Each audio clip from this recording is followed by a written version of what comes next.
What's up, guys? Welcome to Players Code Talks Wrestling. It's the go home week, go home show week, go home week. You know what I'm talking about.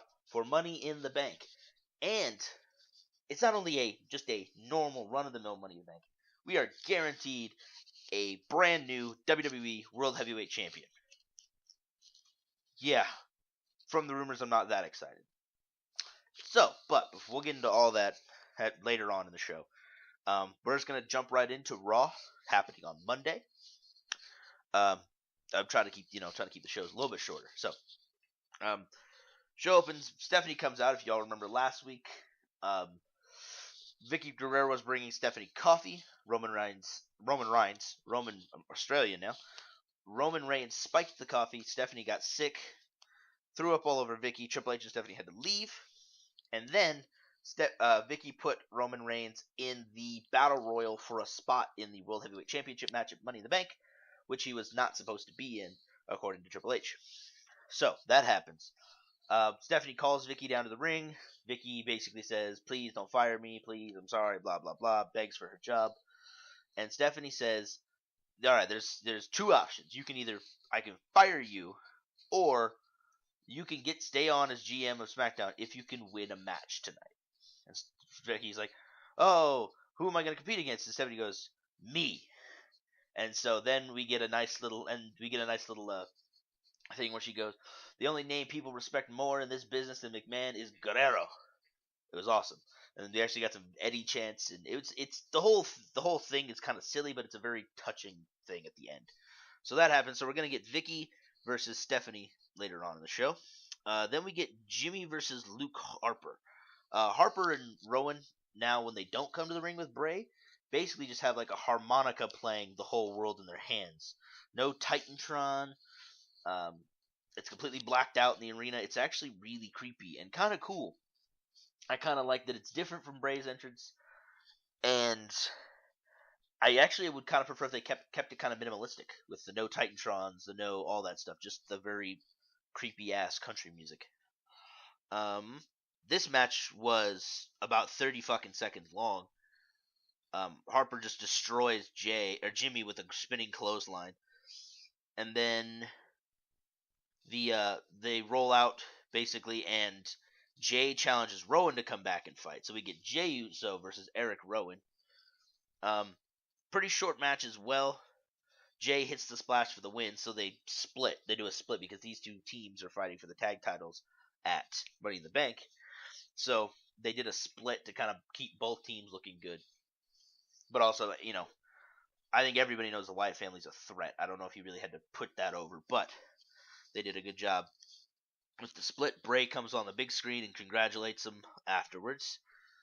Rusev and Lana did some sightseeing around DC. We're not at, but we are rapidly approaching.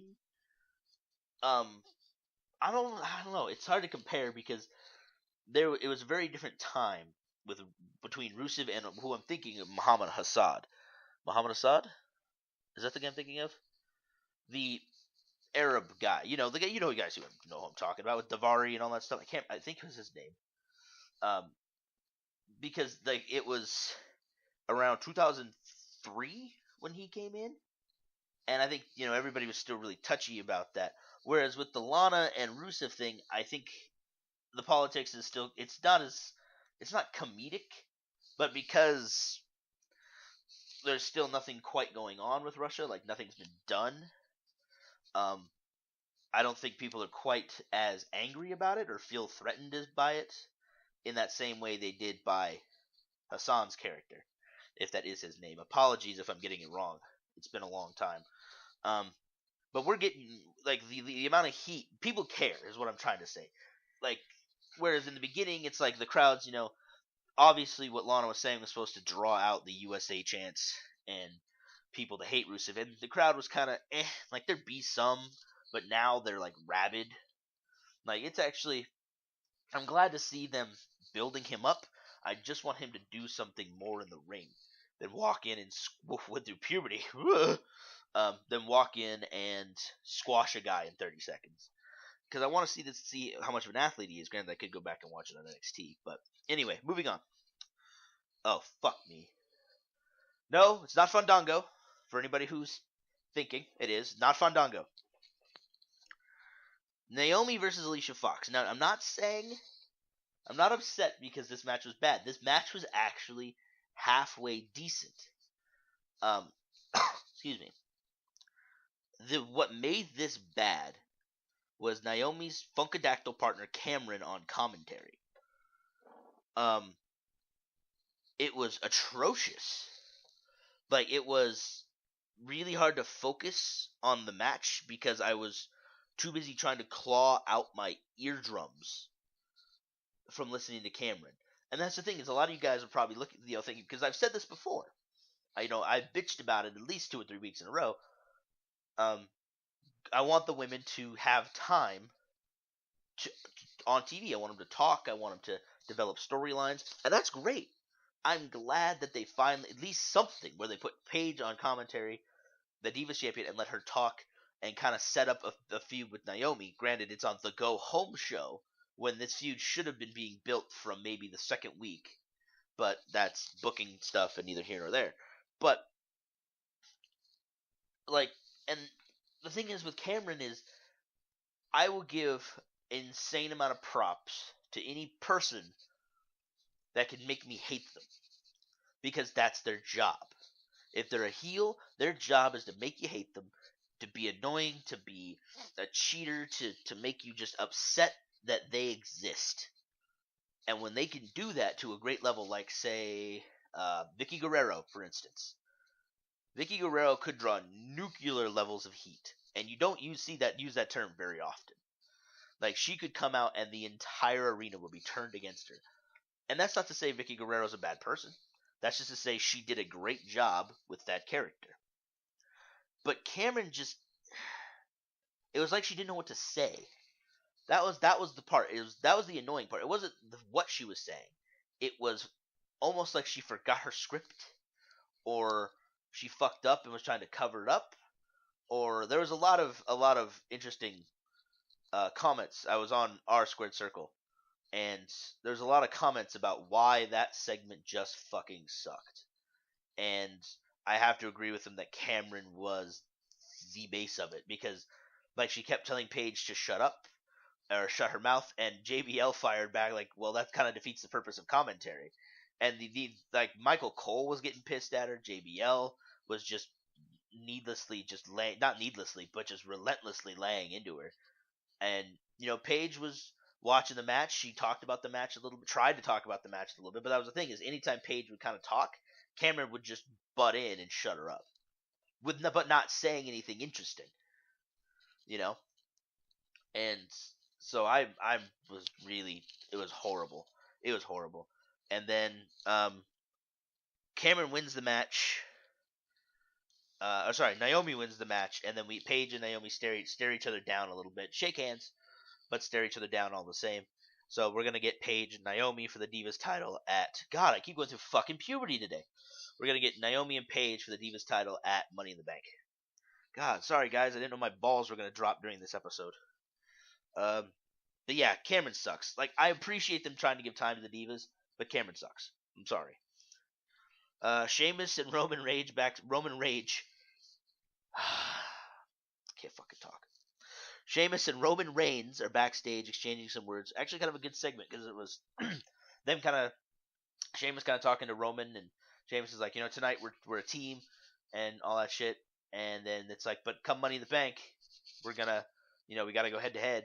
And it was a nice, I can't even remember what they said word for word, but it was kind of a cool segment, because I really enjoy Roman Reigns' character.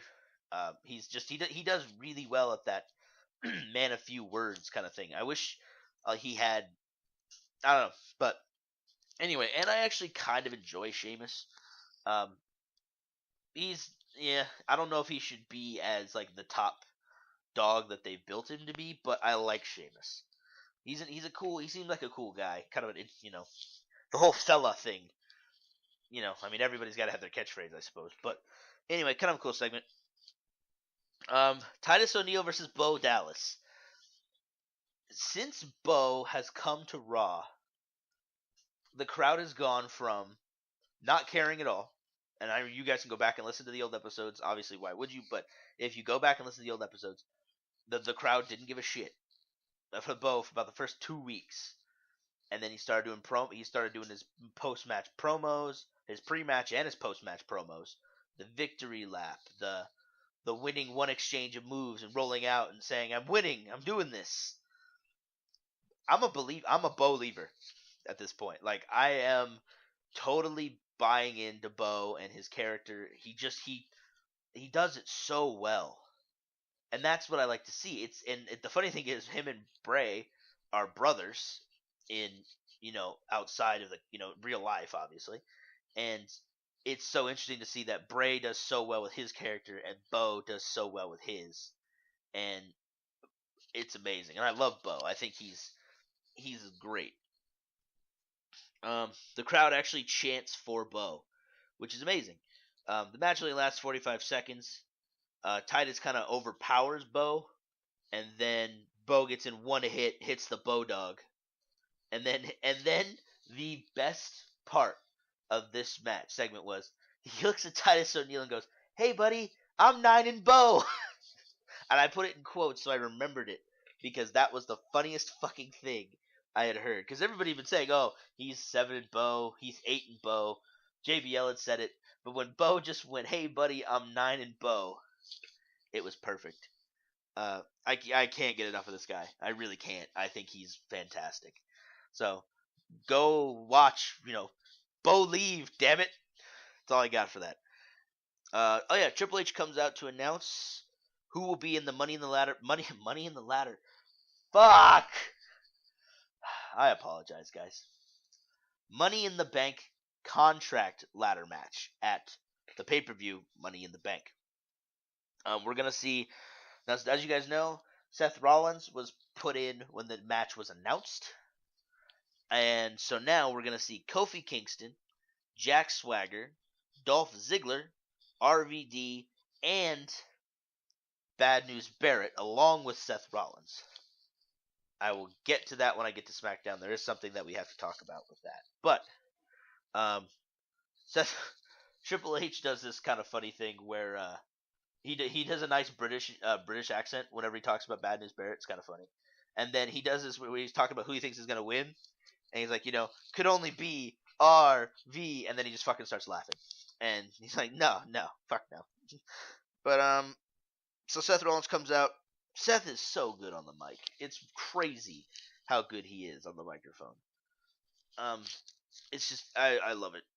RVD interrupts, reminds people that he was relevant 10 years ago. I'd be more inclined to be behind him if he had shown some semblance of his old self. And then he challenges Seth to a match. Funny thing enough is, RVD looks awesome in this next match that he has with Seth Rollins. So I wrote that down before the match had started, and then this match happens, and he looks good. I don't know if it's Seth making him look good, or if he just felt like, shit, I gotta get up and go and actually work now. But RVD looked like classic RVD. He had a lot of classic RVD offense to start, but it looked like a guy, he looked younger almost. I even wrote down, I may have spoken too soon. Rob looks pretty good in this match. Like I said, I don't know if Seth was making him look good or not, but RVD, with his style, with all the athleticism and all the stuff he has to do, it's not exactly easy for the other guy to have a lot of impact on that. Now, granted, how much he sells and everything, obviously, but like, making the move look good comes down for a lot to RVD, and Seth just has to sell it. Ambrose shows up as Rollins was going for the pin after the curb stomp. Officials come out and separate the two, and Dean Ambrose is probably one of my favorite things about WWE right now. He comes out and basically just says, "So you guys probably should just put me in that ladder match, right?" And he's fucking crazy, and it's awesome. He had really good. Yeah, it was so good. You guys really got to go watch it. He says even if he's not put in the match, he's coming to Money in the Bank anyway, whether or not he's in it, and he's just gonna fuck up the pay-per-view. He's gonna come in, he's gonna climb the ladder, he's gonna steal the briefcase. He's just gonna fuck up the whole pay-per-view, whether or not he's in the match. So that was really awesome. We cut backstage Rollins says he wants Ambrose in the match so he can keep eyes on him, which makes sense. And Triple H adds Dean to the contract match. So this is gonna be fucking awesome. I'm really excited for Money in the Bank on Sunday. Like super excited. Sadly, I'm not gonna be able to watch it live. But anyway, Bad News Barrett versus Dolph Ziggler for the Intercontinental title. Bad News Barrett comes out and takes a shot at the Washington Redskins for cheap heat. It was good. If you guys have not watched this match, I would heavily suggest doing so. Finding a way to watch this match. Because this is what pro wrestling looks like. Like, this is at the WWE level. Now, I know I shit on the WWE a lot. I shit on the characters. I shit on some of the wrestling quality. But this is what a pro wrestling match looks like. Two guys who know what they're doing, who want to put on a great show, and go out and do so. The crowd was in a fucking frenzy by the end of this match. It was spectacular. The crowd was so hot because the crowd loves Bad News Barrett and they love Dolph Ziggler. So you had the dueling chants. It was an amazing, amazing match. You know, and it makes me wonder why both of these guys aren't higher up on the list. Bad News Barrett is carrying the IC title right now, but it makes me wonder why these guys aren't higher up on the list, higher up in the tiers of wrestlers, because this match was fucking spectacular. Best match I've seen best one-on-one match I've seen in a long time. So, BNB hits the bullhammer for the win. Dolph actually looks like he might have lost a tooth. Even Lawler kind of comments on it when they show the replay. You see something kind of fly, something white kind of fly from Dolph's mouth. But obviously, I haven't really heard anything. But it was, go watch it if you can. Then we get Stephanie versus Vicky. Stephanie comes out to Eddie's music, and I think the announcers say it. I felt it. Everybody kind of got chills, almost. No, not almost. We did. I got chills. The announcers said they got chills. Like when Eddie's music hits, it's just kind of like a, ooh. It was nice. Stephanie basically says, because Vicky walks all the way to the ring, Stephanie comes out not dressed to compete, and basically says, well, we're not having the match in the ring. We're gonna, it's going to be the first person to throw their opponent into this pool of what Stephanie called foul-smelling gunk. Really, it was just chocolate pudding. But, play it up. Then Stephanie sicks Rosa, Layla, and Alicia Fox on Vicky. Vicky then comedically puts all three of them in the pool, but Steph gets her from behind and throws her in and then proceeds to fire her. Stephanie truly is like the best heel in the company right now. Like she led the singing of, hey, hey, goodbye, na na na na, the song, fuck it. It was just, she's just such a great heel. And then Vicky takes Stephanie and tosses her in the pool of pudding. And she does the little chest shake shimmy that Eddie used to do and gives a point to the sky. It was like I said, it was a very goofy build with the puking and all that shit, but it was very ruthless. Sorry, it's been it's been a long week. It was very attitude era / ruthless aggression era when Eddie was there. The whole angle, and then it ended well, and I'd like to, obviously Vicky Guerrero, I had said earlier in the show, is one of the best heels ever. Like I said, she could draw nuclear heat. She could come out and make the entire arena hate her and all of that. And it's sad to see her go because she's just moving on to other things.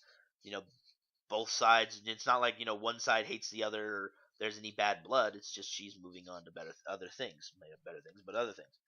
So, awesome segment. I'm glad it ended well. We go backstage for an interview with Goldust and Stardust. As much as I shit on this show and the guys behind it, they knocked it out of the park with Stardust because it's a complete character change that works really well for Cody Rhodes. And it was really funny because Cody pops his head in, Stardust pops his head in, says, sings "When You Wish Upon a Star" really creepily. And then Goldie even comes and said, "And now I'm the normal one." So it was really good, really short. Suck those guys had probably go through all that time in makeup just for that really short interview. But yeah, no, it was. I love Stardust. I love the idea. So, Kofi Kingston versus Jack Swagger. This one kind of happened as we came back from a commercial. So apparently Kofi's made Zeb's deportation list. Um, again, they're telling us why these guys are having a match instead of showing us why they're having a match. Obviously, I think like between commercial breaks, you can continue to watch what goes on the WWE Network app, but that's fucking stupid. Like, I understand wanting to encourage people to subscribe, which I do. I encourage people to subscribe to the WWE Network. Get the app, all that stuff. I encourage it, but it's not. It's very. It's hard to explain. I hate withholding content. I don't like the content's being withheld. That's what I have a problem with. So that's what makes me mad. And again, I hate the fact that they're telling us why these guys are wrestling instead of showing us why. Swagger ends up winning with the Patriot Lock. This was more or less just a little bit of filler. Which actually, this show, it's a go home show, so I would expect it not to be. But this show had very little filler, which was nice. Del Rio actually gets to talk on the mic for about 15 seconds before Paul and Cesaro walk in and cut their own promo about how Cesaro's going to win the titles come Money in the Bank. I still don't know what to make of Del Rio right now. The guy's just he's characterless. He really is characterless. He is just Alberto Del Rio. That's it. He's not the rich guy anymore. He's not the guy who came to America and to make better of himself anymore. He's literally just there working off of his name. Up next, Sandow comes out as Abraham Lincoln and gets interrupted by Big E. So we get a match between Damian Sandow dressed as Abraham Lincoln and the large black man that is Big E Langston. No, the irony is not lost on me.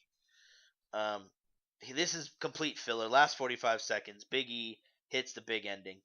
E grabs the mic and kind of calls out Rusev while talking like a southern pastor. I wanted Devon to run out and yell "testify." I really did, because he was doing the, this is the USA. He was like channeling Triple H if he was from like Alabama. It was fucking hysterical.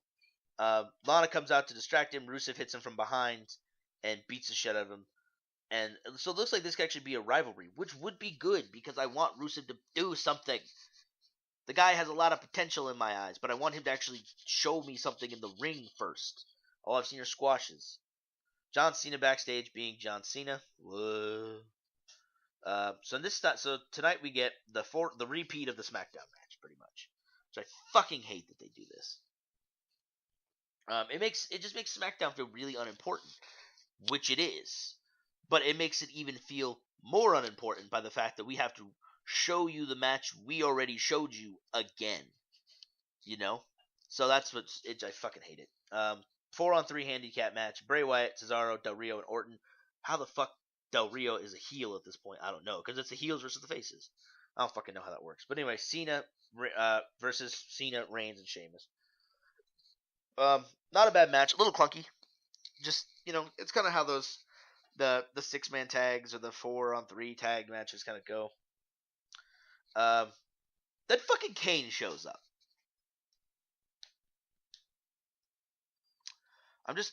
I'm leaving that silence in for you guys to think why the fuck Kane would show up. And no, still not fucking calling him Demon Kane. Not fucking happening. So, Kane shows up, wreaks havoc, obviously, and then for zero reason at all, not even like, it's literally Triple H doesn't even explain it. Kane gets put into the World Heavyweight Championship ladder match at Money in the Bank. Zero explanation as to why. Seriously, it pisses me off to no fucking end. So yeah, fucking pisses me off to no end. I just, you know what? I'm not as much upset that Kane is put in the match. Even though I can't say he doesn't it. Kane's 47 years old. Glenn Jacobs is 47 years old. The guy has been a fucking workhorse for WWE. Same gimmick, put tons of guys over, been involved in hundreds of storylines. The dude's a workhorse. And I'm not taking anything away from Kane. And yes, Kane deserves to hold the belt, I think. Maybe one last time before he retires. No, he does deserve to hold the belt before he retires. But what does he bring to the ladder match? Like, if you want Kane to hold the belt before he retires, have him take it off of somebody in the interim between now and SummerSlam. You know, have him win it at the next pay-per-view and then have him drop it or something, but what does the 7-footer, 300-pound guy bring to the fucking ladder match? An 8-man ladder match, by the way. It just, that and then the fact that it's not explained why he's there. We get hints of why he's there come on SmackDown, but no explanation of why he's there. Whatever. Alright, we're moving on to SmackDown. So, show opens up. Triple H, Rollins, and Orton open up on a promo that Dean will have a match with Bad News Barrett. Ambrose beats Barrett with Dirty Deeds. Swagger runs in to attack Barrett and apparently threw him into the barricade. And Barrett actually suffered a separated shoulder from that. There was a lot of talk of whether or not Barrett was actually hurt, if it was work or what. But no, it's been confirmed that Barrett had suffered a separated shoulder and might even have to have surgery. So he's most likely out of the contract match at Money in the Bank. So it's interesting to see who they're going to replace him with, if anybody. They probably will, but it fucking sucks that BNB is, he's so hot, he's the IC champion, and he's going to now probably be out for like a month. It's just shitty. And I mean, it happens, it's the business. But the worst part of it is, and people on Squared Circle were talking about it, it seems to happen a lot more when Jack Swagger's involved. I'm not pointing fingers, I'm just stating that. So it sucks that Bad News Barrett's hurt, and it's probably going to miss Money in the Bank. Paige beat Cameron in a match, and they ran another post-match angle with Cameron being Alicia Fox and getting upset that she lost. Woo. Sheamus beats Bray Wyatt after Luke Harper and Rowan get into the ring and beat up on Sheamus. The Usos make the save. Del Rio and Cesaro beat Ziggler and Van Dam. Heyman's on commentary. Then Cesaro lays out Del Rio post-match. These like I said, these guys, Del Rio and Cesaro on Raw had that kind of backstage words, angry words, and so basically they're just trying to build up to Money in the Bank. We get Rusev destroys Sin Cara, another squash. Big E comes out and cuts a promo of his own, hopefully doing the Southern Pastor gimmick. The two tested getting physical. Lana called Rusev off, tried a sneak attack, but was thwarted. Roman Reigns defeats Kane via disqualification after Orton interferes. He got speared at first, but then Kane chokeslammed Reigns before Orton climbed a ladder and grabbed the WWE titles. Kane allowed this, so apparently he's in the match to assist Orton. That's what everybody's thinking anyway. So, fucking, I don't know. Orton attempted to go all vintage and punt Reigns, but ended up eating a spear, and then Kane ate a spear as well, and the show closed with Reigns holding the belts. So that is the go-home week of the WWE. Raw was really good. Raw had very little filler. Everything had a point. Like BNB versus Ziggler didn't have a point, but it was a fucking spectacular match. And if the filler guys can come out and have a fucking awesome match, it's not filler. It's good wrestling. You know? That's the thing, is either you have guys come out and advance a story, or you have guys come out and just put on a good fucking match. So, yeah, Raw was good. SmackDown was SmackDown, obviously. I'm actually considering, I think I might have talked about this last week, I'm actually considering dropping SmackDown in favor of NXT, just because I feel like NXT it's just a better show, and everybody says it's a better show, and I've watched it, and it's a great show. So I don't know, I'm still thinking. But anyway, back to analysis. There is a couple things that we do have to talk about. One was there was a leak of a poster for SummerSlam. This poster for SummerSlam had two large blown up faces of John Cena and Brock Lesnar. Now, Brock Lesnar is all but confirmed coming back for the main event, for the title, at SummerSlam. It's just a question of who he's going to face. Because Daniel Bryan will not be back before SummerSlam, most likely, they're going to want to put the belt on a face, which kind of defeats the Bray Wyatt theory. And it looks like they're going to go with the safest option available, which they're going to put the belt back on Cena. Which pisses me off to no end.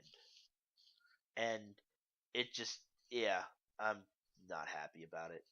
Nobody's happy about it. You know, I mean, but it makes sense going into SummerSlam, because Cena's so, Cena's Cena. Cena could lose 100 fucking times and still be Cena. I think the fans would actually like him better if he lost more.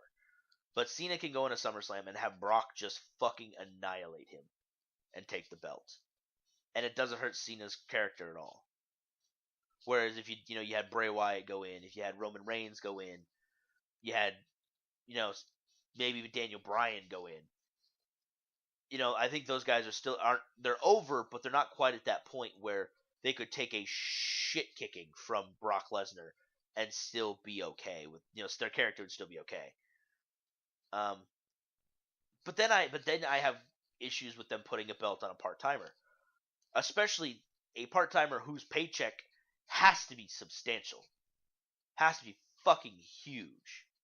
And in a time where the WWE is kind of in a financial crisis right now, they're not going to want to pay him to come defend the belt on little pay-per-views. SummerSlam is August, the pay-per-view for August, because we get Money in the Bank now, we get Battleground in July, and then we get SummerSlam in August, I believe. They're not going to, and then I don't remember what exactly comes after SummerSlam, but we don't get Survivor Series until October, if I'm not mistaken. So there's a month, there's September, there's the pay-per-view in September in between there, where are you really going to pay Brock to show up? But he's the champion, and everybody's been fucking talking about in the Daniel Bryan angle before they determined that they needed to do something with the titles, that we need a fighting champion. So you're going to put the belt on a fucking part-timer. Fuck, man. Daniel Bryan's injury has just really fucked up everything the creative wanted to do. Which sucks, because Daniel Bryan is awesome. And you don't blame the guy for being injured. You blame the injury. I still love Daniel Bryan. I'm not in no way saying, oh, well, Daniel Bryan's a pussy if he hadn't got hurt. No, the dude got hurt in a sport where people get hurt a lot. It happens. It's just that injury has severely complicated everything. And Punk walking out also, but that was a little bit before that. It's just, I don't know. So, and the thing about that poster coming out is a lot of people are like, well, it looks like it's an old poster or something like that. The logos don't look right, whatever. Problem is, though, these are just rumors, though. The poster's real. The poster, I've seen the poster. The poster's real. The rumor is that WWE is actually really pissed that poster got out. So, it's a rumor. So, I can't exactly confirm nor deny. But if that is true, that would probably lead to them basically going, oh, yep, John Cena is going to win the titles at Money in the Bank. But also, Vince has been known to change his mind. So then we could see like an Undertaker streak swerve where, rumors are that match, the decision on that match was made 4 hours before the match. We could see a complete switch. They could put the belts on Orton for fuck's sake. Who knows? But I would almost rather I want to see them put the belts on anybody else besides John Cena and really Orton.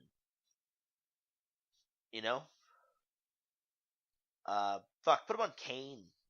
A lot of people say Roman Reigns isn't ready. I half agree. I feel like he needs more stuff. He needs more moves. He needs a better move set. Not a better move set, because the move set he has is great, but he's got the 3 moves of doom basically. He needs more. His mic skills still need a little work as well. Cesaro, you could put it on Cesaro and run the angle of Paul Heyman turning his back on Cesaro when Brock comes back, and then Cesaro becomes the face holding the belts. But they kind of ran that angle with Punk already. But they could do it again. WWE has a very short fucking memory when it comes to continuity, so they could do that. To me that makes a lot of sense. I don't know if they want to put Cesaro in that transitional champion stage though, of how much they're pushing him. They're not going to put him on Sheamus. One, he's already carrying the U.S. title, so I find it funny that he's in this match. And 2, it wouldn't make any sense, I don't think, right now. I still fucking want to put the belts on Bray, because Bray can work with anybody. Like, heel, face, doesn't matter.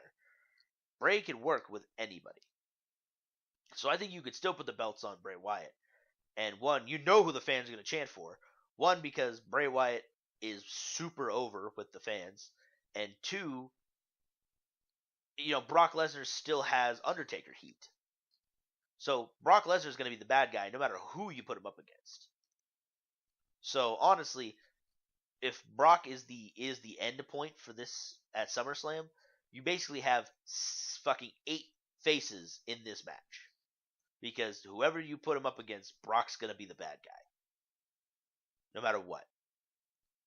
So, so Money in the Bank is Sunday. And I'm excited. Kind of. Maybe. I don't know. I was excited until the whole poster thing, until I heard that apparently John Cena was going to be champion again, which is fucking fantastic. But besides that, not a bad week. Raw, actually, one of the better Raws I've seen in a long time. Good go-home show. Great send-off for Vicky Guerrero, who deserved it. Yeah, so that's probably going to do it. I've pissed and moaned and ranted probably enough. So thank you guys very much for listening. If you enjoy this, go check out all the other videos on the Players Code channel. I make a lot of funny videos. I do a lot of Let's Plays. Right now I'm doing Watch Dogs. And also in a lot of my Watch Dogs videos and a lot of other stuff. I know I've been teasing a big announcement, and I'm still going to tease it because we're still not quite ready. But we're getting there. We're close. So get ready for that. And yeah, like, comment, subscribe. Go watch all our other videos. Tell your friends. Tell your dog. And that is about it. I will talk to you guys next time. Or see you next time. Or whatever. Fuck. Can't talk. Words are still hard. Bye, guys.